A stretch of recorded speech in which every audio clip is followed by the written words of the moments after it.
Hola, hoy vamos a resolver el problema número 17 de la guía 2, que es sobre el tema de electrostática en conductores y en dieléctricos.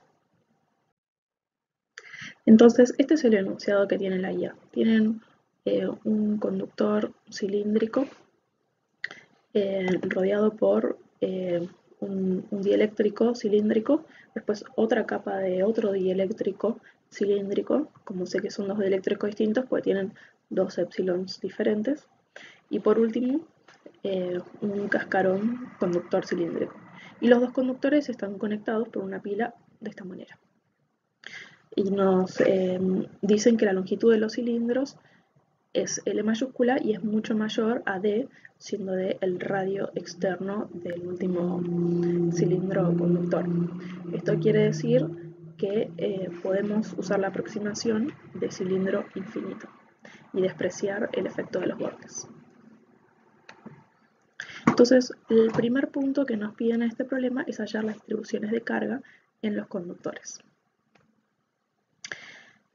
Entonces tenemos que plantear cuáles son estas cargas posibles en cada uno de los conductores, y van a ser QA, QC y QD. En cada una QA, QC y QD, y van a estar uniformemente distribuidas en cada superficie conductora. Cada superficie tiene radio A, C y D respectivamente. Puede ser que después veamos que alguna de estas cargas sea finalmente negativa o nula. Lo vamos a ver después. Pero yo recomiendo plantearlo así, como si fueran todas positivas. Y después nos quedará igual a algo negativo o igual a cero. Entonces, lo que tengo que hacer es identificar todas las superficies conductoras que tienen el problema y en cada una de estas asignarles una carga libre. En este problema nos piden solamente los conductores, pero si nos pidieran cargas libres en todas las cargas libres, uno siempre plantea las posibles cargas libres en los conductores. De haber carga libre en el dieléctrico me lo van a dar como dato. La de los conductores es la que uno tal vez tenga que hallar. Puede ser que me la den también como dato, pero si no, la que uno puede llegar a encontrar es las cargas en los conductores, no las libres en los dieléctricos. Bueno, entonces tenemos tres incógnitas, QA, QC y QD. Así que antes de empezar, lo que yo recomiendo es al menos pensar, tener presente en la cabeza de dónde vamos a despejar estas tres incógnitas. Si son tres incógnitas, vamos a necesitar tres ecuaciones. Y en este problema en particular, ¿de dónde van a salir estas tres ecuaciones? Bueno, lo vemos acá. La primera, o una de las tres, no es que tienen que ser en orden, es la de la conservación de la carga en un sistema aislado. Y en este caso, el sistema aislado está formado por los dos conductores. Lo vamos a ver en más detalle más adelante cuando planteemos esta ecuación. Por si no lo entienden, no se preocupen, vamos a volver sobre este tema.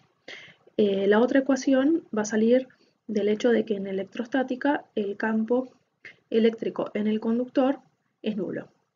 Y es nulo tanto en el conductor de adentro como en el conductor afuera. Pero la que nos va a proporcionar una ecuación útil es la de plantear Gauss en esta región del conductor de afuera y saber que el campo electrostático es nulo.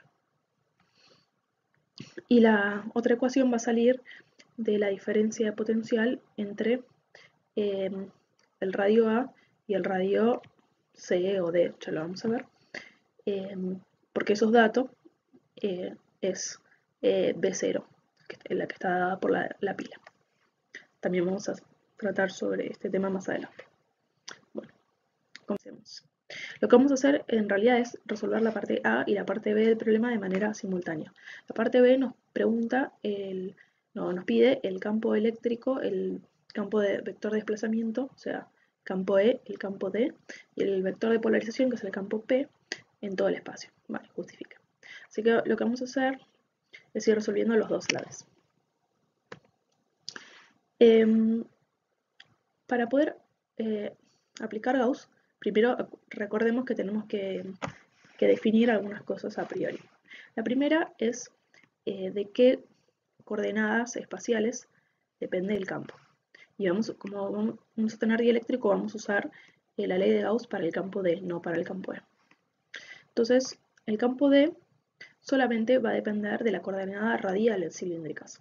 ¿Por qué? Porque si me muevo en phi como tiene una simetría cilíndrica o azimutal, nuestro problema, porque es cilíndrico y la configuración de cargas dijimos que está distribuida de manera uniforme, yo me muevo en phi, veo todo el tiempo lo mismo, así que no puede ser que el campo dependa de phi.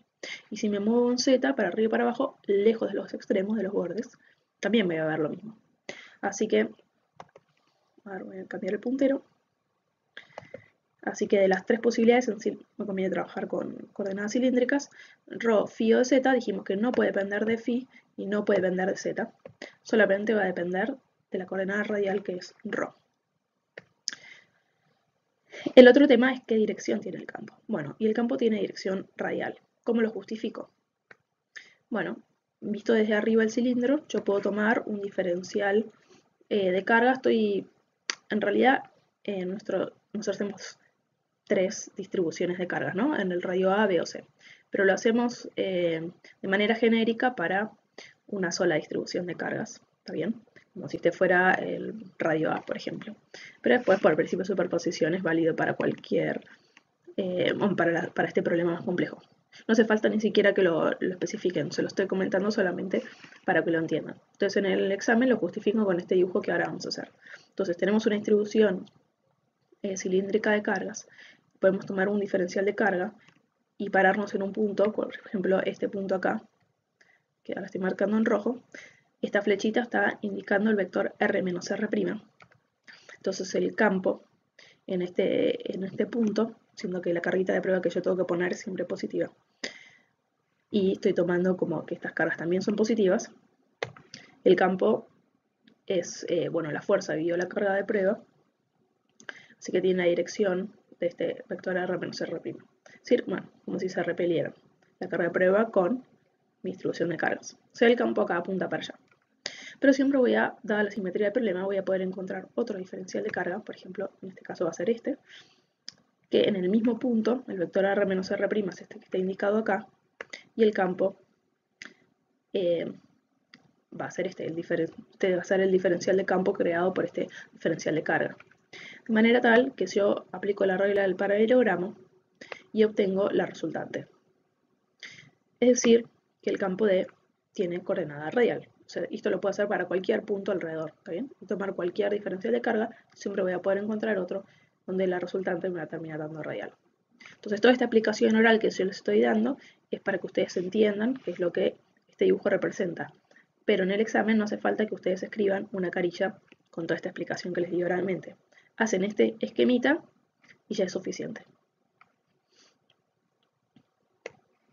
Bueno, el tercer paso es elegir la superficie gaussiana. ¿Qué gaussiana vamos a elegir?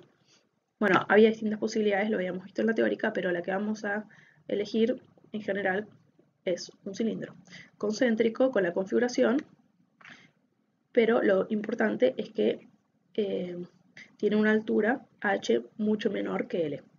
¿Por qué? Para que estemos lejos de los bordes, ¿está bien? Si lo hacen de la misma altura o más alto, las cuentas les puede terminar dando lo mismo, pero conceptualmente está mal el problema. ¿Y cuál es el radio del cilindro? Rho. Y este Rho va a ir variando según la región en la que querramos aplicar Gauss. Bueno, entonces ahora sí vamos a plantear la ley de Gauss en cada región para hallar la intensidad del campo D. Recordemos que por Gauss no hallamos el campo, sino la intensidad del campo, la magnitud del campo. La dirección se la dimos de esta manera previa. ¿Está bien? Entonces, bueno, acá tenemos la ley de Gauss para el campo D, que a veces lo pueden haber escuchado como ley de Gauss generalizada. Entonces, partimos de la primera región. La primera región es en la que el radio de la gaussiana es menor al radio A de este primer conductor. En realidad, en este primer caso no hay que siquiera plantear Gauss, porque ahí ya sabemos que el campo es cero. ¿Por qué? Porque es un conductor en electrostática, estamos en una situación electrostática. La demostración de por qué en electrostática el campo es cero, nulo, en un conductor, la dimos en la teórica y no hace falta que ustedes la demuestren. Simplemente con esta oración ya es suficiente. En la teórica, de hecho, lo hicimos para el campo eléctrico, pero bueno, también es válido para el campo D. ¿Está bien? Entonces, vale lo mismo. Entonces acá ponen D igual a 0 por ser conductor en electrostática. Y ya directamente le pueden asignar el carácter vectorial. O si no, solo hacen, no sé, con escalar y el carácter vectorial se lo agregan al final, como quieran. Pero esta es la justificación que tienen que escribir. Ahora, cuando estamos en la región entre A y B, es decir, el primer dieléctrico, el dieléctrico 1, ahora sí tenemos que plantear Gauss. Entonces, la gaussiana cilíndrica es una superficie cerrada, la tenemos que abrir en tres superficies. La tapa inferior, la superior y la lateral. Y esto va a ser igual a la carga libre encerrada por esta gaussiana. Entonces, lo primero que vemos es que el campo D es perpendicular al diferencial S en las dos tapas. Porque acá no tengo dibujadas las normales, pero en las tapas la normal perpendicular, bueno, a cada una de las tapas. Y el campo no es uniforme en las tapas, pero no importa, es radial. ¿Está bien? Entonces, es perpendicular, así que este producto escalar da 0. El único término que me sobrevive es este tercero. Por otro lado, y acá tenemos que el producto escalar nos da 1, porque reversor es paralelo a reversor, ¿no? Reversor por reversor es 1. Y lo otro que vemos es que el campo en esta tercera integral, no en las primeras dos, a veces lo viste en los exámenes que lo sacan de todas las integrales, no, solamente en este caso D puede salir de la integral. ¿Por qué puede salir de la integral? ¿Cómo lo justifican? Escriben o bien que D no depende de las variables de integración, por más de que ustedes acá no lo expliciten, lo dejen como diferencial S, no hace falta pasarlo a cilíndricas. O bien pueden decir que D es uniforme en la superficie lateral. Cualquiera de las dos maneras, por eso acá está igual. Escriben una u otra, o sea, cuanto menos escriban, más rápido pueden pasar al siguiente problema del examen. Pero alguna justificación de por qué D sale de la integral tiene que hacerlo. Y lo que sale, fíjense que es la magnitud o el módulo del campo, no sale con el D vector. Eso también muchas veces lo hacen, sacan el D vector. No, lo que sale es la intensidad del campo. El versor del campo se va al hacer el producto escalar adentro de la integral. ¿Está bien? Bueno, entonces sacamos de la integral y nos queda la integral en la superficie lateral. Como dije, no hace falta explicitar con el jacobiano y todo en cilíndricas. Simplemente ustedes saben, o deberían saber, porque siempre hay más de alguno que pregunta en el examen, el área de un cilindro es 2 por pi por el radio del cilindro por la altura del cilindro. Entonces el radio del cilindro es el radio de la gaussiana y la altura es la altura de la gaussiana. Bueno, esto tiene que ser igual a la carga encerrada. Y la carga encerrada, fíjense que no es toda la carga QA del conductor cilíndrico interior.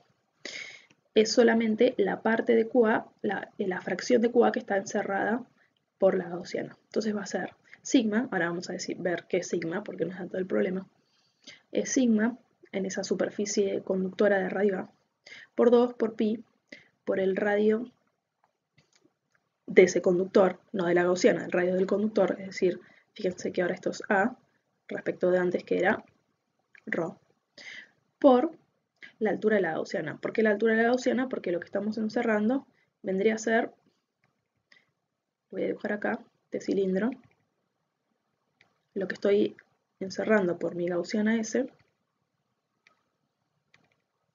es el conductor de adentro recortado de altura h, pero con su radio, ¿está bien? Entonces tienen que integrar la carga en esta superficie, no en la de la gaussiana. Es en el conductor encerrado por la gaussiana, donde tengo la carga libre. Bueno, esto es lo mismo que teníamos antes, no hice nada nuevo. Pero para poder seguir despejando. Bueno, entonces acá podemos simplificar 2πh de cada lado y despejamos D.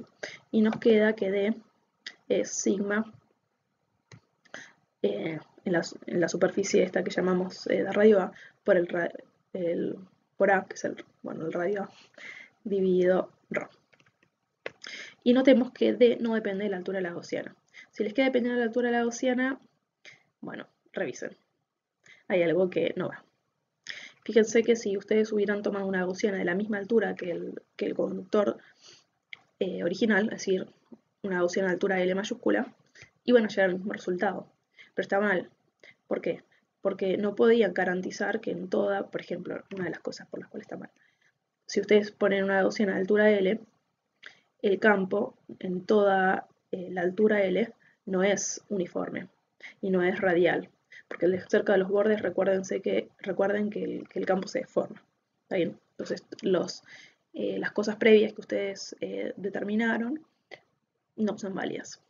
Bueno, entonces por eso es importante que H sea menor que L.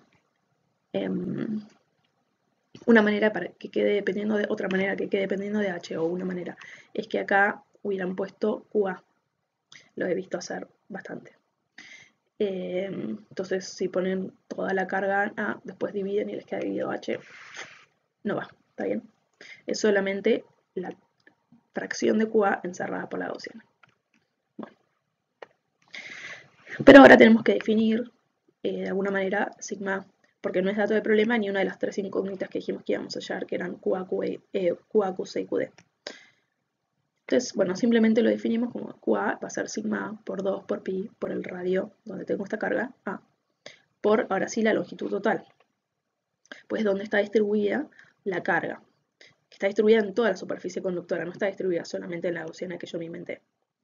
Entonces QA está en toda esta superficie distribuida. ¿Está bien? Entonces de acá puedo sacar sigma. Entonces una vez que tenga QA, sigma quedó definida. Ahora vamos a la región entre B y C. Análogamente,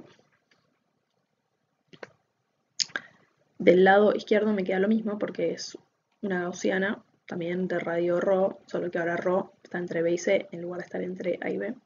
Y también tiene una altura h menor a L mayúscula. Lo único que le voy variando a la gaussiana es el radio. Y el lado derecho, bueno, en realidad estoy encerrando la misma carga libre, porque la carga libre está solamente en el conductor. Entonces, no importa si ahora la gaussiana está en el primer dieléctrico o en el segundo dieléctrico, estoy encerrando la misma carga libre, dado que los dos dieléctricos no tienen carga libre. Entonces, despejo, y de hecho me queda el mismo D, fíjense, que antes. Bueno, ahora vamos a la región entre C y D. Ahora pasa lo mismo en realidad que cuando estaba adentro del primer conductor. No hace falta que calcule nada, yo ya sé que D es igual a 0. ¿Por qué? Porque es un conductor, en el campo D, ¿no? Es un conductor y estoy en electrostática. Sin embargo, bueno, esto es uno de los errores, decir, bueno, listo, ya está, ya tengo el D, estoy en la parte del problema que me piden los campos, ya saqué el campo y paso a la otra región. Pero no, para eso sirve pensar antes de empezar el problema de dónde voy a sacar cada una de las ecuaciones para hallar cada una de las incógnitas. Y de acá iba a sacar una de las ecuaciones. Entonces, voy a analizar con la ley de Gauss qué pasa en esta región. No me quedo en el resultado de que ya sé que D es 0 por ser un conductor. Entonces, voy a plantear Gauss y el flujo del campo D, como D es 0, el flujo de 0, el integrando de 0 es 0. Y esto tiene que cumplir la ley de Gauss, que es la carga libre, encerrada por la gaussiana. Bueno, ¿y cuál es la carga libre encerrada por la gaussiana? Ahora estoy encerrando la carga que tengo en la superficie del conductor interior, en el radio A, y también la carga libre que tengo en la superficie interna del conductor de afuera, o sea, en el radio C. ¿Está bien? Y nuevamente, bueno, tengo que poner cilindros de radio de la superficie conductora y altura de la gaussiana. Esta es la carga encerrada libre. Bueno, y de acá obtenemos entonces la primera ecuación que nos va a permitir despejar las cargas libres. Entonces 0, que sale del flujo de 0, tiene que ser igual a la carga encerrada. Bueno, y acá sacamos factor común y pasamos dividiendo 2pi por h. ¿Está bien? Entonces acá tenemos la primera ecuación. Seguimos. Me faltaba. Y sigma c, análogamente al caso anterior, nos queda definido por esta expresión. ¿Está bien? Igual que habíamos hecho antes, acá arriba. Bueno, ahora vamos a la última de las regiones, que era para un radio mayor a D, afuera de todo. Entonces, análogamente antes, de este lado izquierdo de la ley de Gauss, me queda solamente este término, ¿está bien? ¿Y cuál va a ser la carga libre encerrada? Bueno, ahora tenemos tres superficies conductoras donde hay cargas libres potenciales encerradas.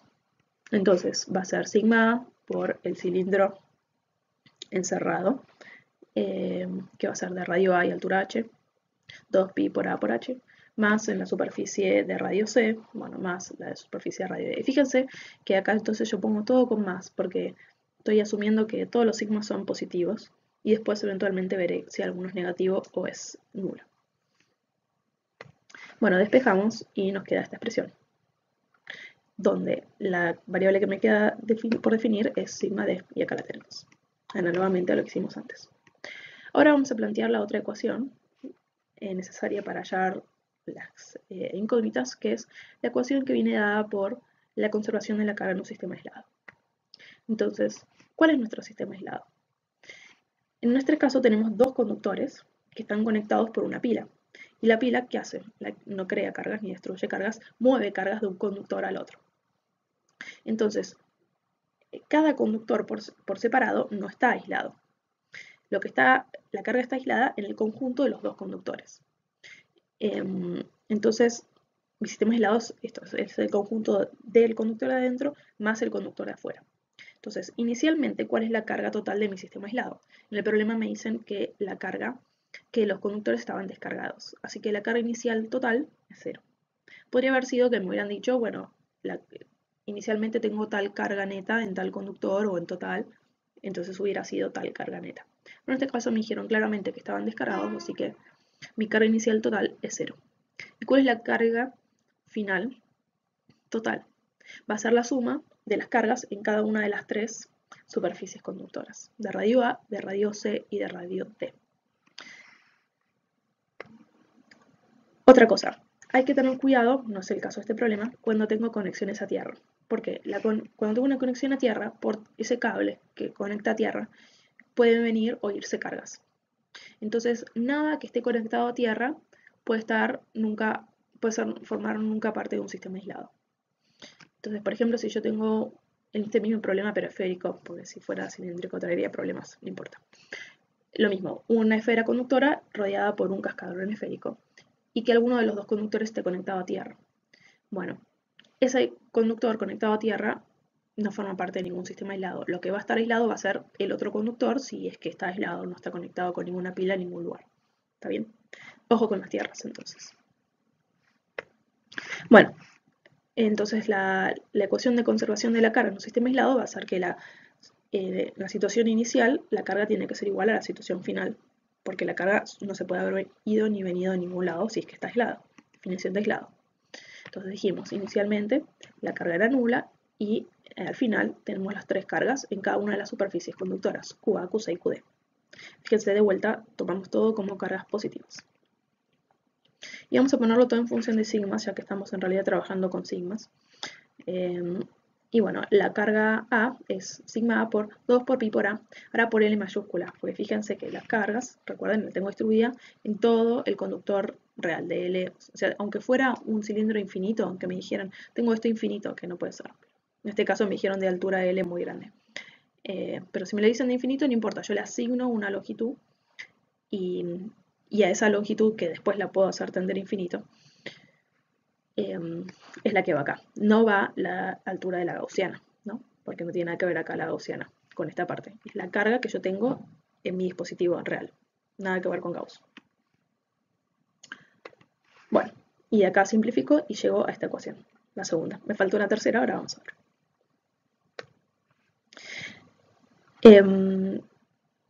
Bueno, a ver qué otra cosa puse acá. Si bien todavía nos falta plantear la tercera ecuación para poder hallar todas las densidades de carga libre y después todas las cargas libres, QA, QC y QD. De esta segunda ecuación podemos observar ya que como toda esta sumatoria da 0, esto es igual al numerador de esta expresión. Así que vemos que D afuera del radio D, o sea, el campo D mayúscula, afuera del radio D minúscula, es nulo. ¿Está bien? Eso ya lo podemos ver a simple vista. Entonces, vamos a, si bien todavía no tenemos hallados los sigmas, lo vamos a escribir después y ya, pero ya metemos acá en el resultado final del campo D que nos pedían en el punto B del problema. Lo que sí, acuérdense de asignarle el carácter vectorial, incluso a los ceros. El 0 es 0 vector, no es 0 escalar, así que le ponen rayita. O un ρ de versor, como quieran. Bueno, y acá está. Eso usamos Gauss generalizado para hallar D. Pero también me preguntaban el campo E. Entonces, ¿cómo hago yo el campo E? Dado que tanto el vacío como los conductores como los dos dieléctricos son medios lineales isótropos y homogéneos, o sea, lo pueden escribir esto más rápido en un examen, por L y H, acuérdense, lineal, isótropo y homogéneo, se cumple la relación constitutiva esta. Ustedes pueden escribir más rápido por L y H y escriben esta ecuación. Entonces de acá pueden despejar el campo E. De esta manera, es D dividido epsilon. Entonces, cada una de estas expresiones la tenemos que dividir por el epsilon que corresponde al medio en cada una de las regiones. Entonces, en el primer caso, bueno, estoy en el conductor, epsilon es igual a epsilon 0, 0 dividido epsilon 0, 0. Lo mismo pasa en esta región. Y en el vacío, perdón, en el conductor, epsilon, creo que tiene infinito. Tengo que revisar el apunte, pero bueno, no importa, es dividido epsilon, así que 0 dividido epsilon es igual a 0, en los tres casos donde tiene 0. Y si tuvieran vacío con algo que fuera distinto de 0, y sí lo dividen por epsilon 0, ¿está bien? Epsilon es igual a epsilon 0 en el vacío, en los conductores tiene infinito. Y en los medios dieléctricos, epsilon es epsilon 0 por epsilon R1 y epsilon R2, o directamente la permitividad, no la permitividad relativa, como la dieron en el problema, directamente epsilon 1 o epsilon 2. Así que bueno, acá queda. Lo que era 0 sigue siendo 0, y en estos dos casos aparece en el denominador este factor epsilon 1 y epsilon 2. Listo. Seguimos. Nos falta el campo P. ¿Dónde lo sacamos? Bueno, de la definición que relaciona el campo de IP, cuando vimos los campos auxiliares de IP. Entonces de acá simplemente tenemos que despejar el campo P. Entonces primero despejamos P, hacemos D menos epsilon 0 por E, que es lo que tenemos acá. De la relación anterior, de la diapositiva anterior, teníamos que D era epsilon por E. Y epsilon es epsilon 0 por epsilon R. Entonces podemos sacar factor común epsilon 0 y nos queda epsilon 0 por E. Bueno, epsilon 0 por E. Sacamos factor común y nos queda acá epsilon R menos 1. Agarramos la expresión anterior y lo que era 0 sigue siendo 0. Y acá, bueno, ya no aparece más el epsilon que teníamos antes y nos aparece este paréntesis 1 menos 1 sobre epsilon R1. Bueno, despejando. Si no lo ven tan claramente, pausen el video o busquen el PDF y piénsenlo. Sale de hacer esto. Lo que sí es importante notar, hacer un chequeo rápido por las dudas control en el examen, es que solamente puede haber campo P en medios dieléctricos. Si les da un campo P en el conductor o en el vacío, en algún lugar metido en la pata, seguro. Así que solamente puede haber P en estas dos regiones donde tenía dieléctrico. Y seguro va a ser 0 en todas las otras. ¿Está bien? Así como que también tienen que chequear que E y D sean 0 en los conductores. Bueno, en la filmina anterior. Bueno, nos falta la tercera ecuación, que era la ecuación que nos da la pila. ¿Qué ecuación nos va a dar? La diferencia potencial entre los dos conductores que están conectados con la pila. ¿Está bien? Entonces para eso tenemos que plantear esta ecuación, o sea, la definición de diferencia potencial, básicamente. ¿Entre qué y qué? Bueno, primero, punto 1. Es muy común cuando llega a este punto que empiezan a calcular la diferencia potencial en todo el espacio respecto a una referencia que ustedes elijan. Pero justo en este problema, y muchas veces sucede, no les piden calcular esto, la diferencia potencial en todo el espacio respecto a una referencia. Entonces, ¿para qué hacerlo? Pierden tiempo y además por ahí eligen mal la referencia y terminan teniendo mal el problema. Así que lo único que vamos a hacer es la diferencia potencial en estos dos puntos concretos, no en todo el espacio, respecto de la referencia. De hecho, no tenemos que asignar la referencia. Ahora, si ustedes insisten y quieren hallar la diferencia potencial en todo el espacio o entre el punto que quieran y una referencia, recuerden que en este caso que es una geometría cilíndrica, y lo mismo sucede con los planos, la referencia puede estar en cualquier lado, salvo en el infinito. En el infinito, no. Bueno, dicho esto, otra cosa. Vamos a hallar entonces nosotros la diferencia potencial entre dos puntos. ¿Pero entre qué dos puntos? Entonces entre los bornes de la pila. Entonces fíjense en este problema, se ve bueno, que el borne de la pila negativo está conectado al radio A y el positivo está conectado al radio D. Ahora, todo el conductor es, o sea, cada uno de los conductores por separado, pero todo dentro de ese conductor tenemos un equipotencial, porque cada conductor es un equipotencial. Entonces, que el borne positivo esté conectado al radio D, que esté conectado al radio C o en cualquier punto intermedio, da lo mismo, porque es un equipotencial. De hecho, alguna vez se ha tomado en algún examen la pila que no se ve exactamente porque por la fotocopia y está todo en negro, hacia dónde se conecta uno de los bornes de la pila, si es en el radio exterior, en el radio interior de este conductor o en el medio. La pregunta es, ¿importa? Bueno, no importa porque es un equipotencial.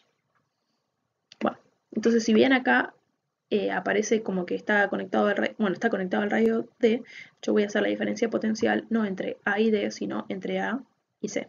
Pero es lo mismo. Lo que sí tienen que escribir, o sea, toda esta charla de vuelta oral era para que ustedes entendieran, no lo tienen que escribir y perder tiempo en un examen. Ahora, lo que sí tienen que escribir es el diferencial L. El diferencial L no tiene que por qué ser este que tenemos acá, es algo que uno elige. Entonces tienen que decir, elijo, ta. O sea, primero ponen la definición general con diferencial L vector, diferencial de línea vector, y después ustedes eligen qué diferencial de línea del camino de integración, ¿está bien? Y de vuelta, mi manera de hacerlo es siempre poner un versor positivo y decir de dónde a dónde van con los límites de integración. Bueno, entonces en este caso vamos a ir, como les dije, desde A hasta C, en vez de desde A hasta D. Y bueno, y el diferencial L ya lo reemplacé por el camino que yo elegí. Ahora, ojo, al ir desde A hasta D, están atravesando dos medios diferentes. Y el campo eléctrico era una función partida que dependía del medio, es decir, cada región tenía una expresión diferente. Entonces, esta integral la tengo que abrir en dos partes. Y para la primera parte, entre A y B, pongo la expresión que hallé para esta región del campo E. Y análogamente para la segunda parte. ¿Está bien? Bueno, Roversor por Roversor da 1, Roversor por Roversor da 1. La primitiva de 1 sobre ρ es logaritmo de ρ. Y acá puse A sobre B y no B sobre A porque ya, o sea, lo di vuelta con el menos que tenía acá adelante. ¿Está bien? Y esto que parece trivial, aconsejo a escribirlo para saber el potencial que menos que poner acá. Y lo vamos a ver en la última pregunta del problema.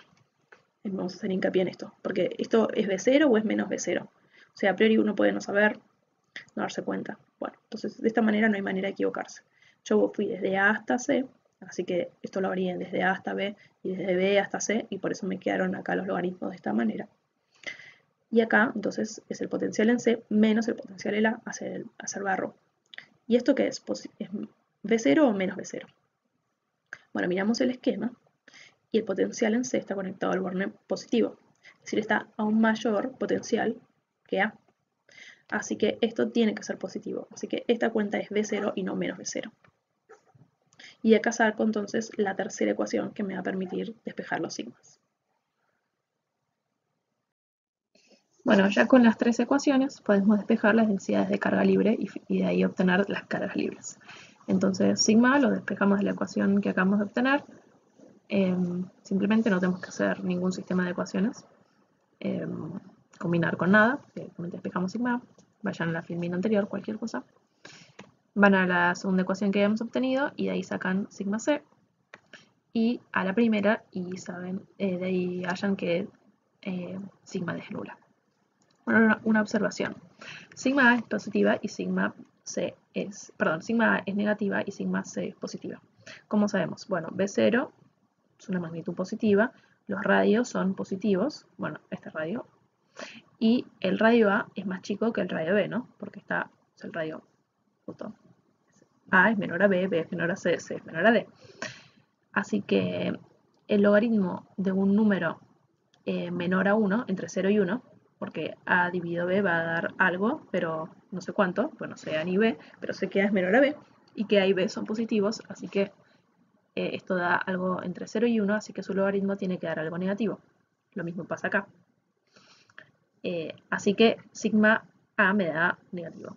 Y como sigma C tiene el signo contrario, porque A y C son positivos, son radios, sigma C tiene que ser positivo.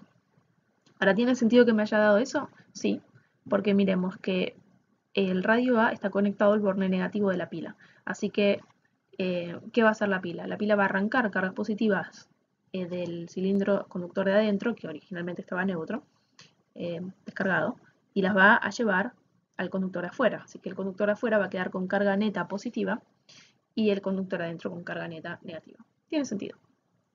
Bien.